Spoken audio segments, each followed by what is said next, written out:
பல கஷ்டங்கள் நம்முடைய வாழ்க்கையில அது நீங்காத ஒரு காயத்தை ஏற்படுத்திவிடும். பல காரியங்கள், குறிப்பாக மனிதர்கள் பேசுகிற இந்த வார்த்தை, மனிதர்கள் செய்கிற துரோகங்கள், மனிதருடைய செயல்பாடுகள், சிலருடைய குணாதிசயங்கள், சிலர் நாம் செய்த உதவிகளையும் நன்மைகளையும் மறந்து போகிற இப்படி பல காரியங்கள் பல நேரங்களில் நம்முடைய இருதயத்தில் நீங்கா காயங்களை உருவாக்கி, அல்லது சில மனிதர்களின் இழப்புகள், மிக முக்கியமாக நம்முடைய வாழ்க்கையில் இருந்த சில மனிதர்களுடைய இழப்புகள் நம்முடைய வாழ்க்கையில் நீங்கா காயத்தை ஏற்படுத்திவிடும்.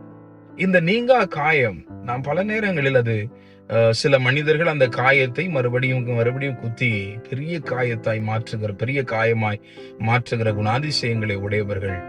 நாம் இந்த காயத்தை ஆற்றுவதற்கான மருந்தை பெற முடியாமலே போய்விடுகிற சூழ்நிலைகள் பலருக்கு இருக்கலாம். இங்கே ஆதியாகமம் 41:51 நாம் பார்க்கிறோம், யோசேப்பு தன்னுடைய முதலாவது மகனுக்கு மனாசே என்று பெயர் வைக்கிறார். காரணம், அவர் என்ன சொல்லுகிறார் பாருங்கள், என் வருத்தம் யாவையும் என் தகப்பனுடைய குடும்பம் அனைத்தையும் நான் மறக்கும்படி தேவன் பண்ணினார்.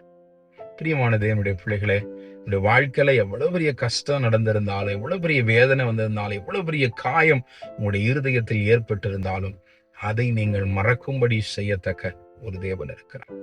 அந்த காரியத்தை நீங்கள் மறந்து இயல்பான ஒரு வாழ்க்கைக்கு, ஒரு ஆசீர்வாதமான வாழ்க்கைக்கு, ஒரு மீட்பை பெற்ற வாழ்க்கைக்கு, ஒரு சந்தோஷமான ஒரு வாழ்க்கைக்கு நீங்கள் வருவதற்கு, உங்களுடைய வாழ்க்கையை மறுபடியும் திருத்தி அமைப்பதற்கு தேவனால் முடியும். அதை செய்யத்தக்க தேவன் ஒருவர் இருக்கிறார்.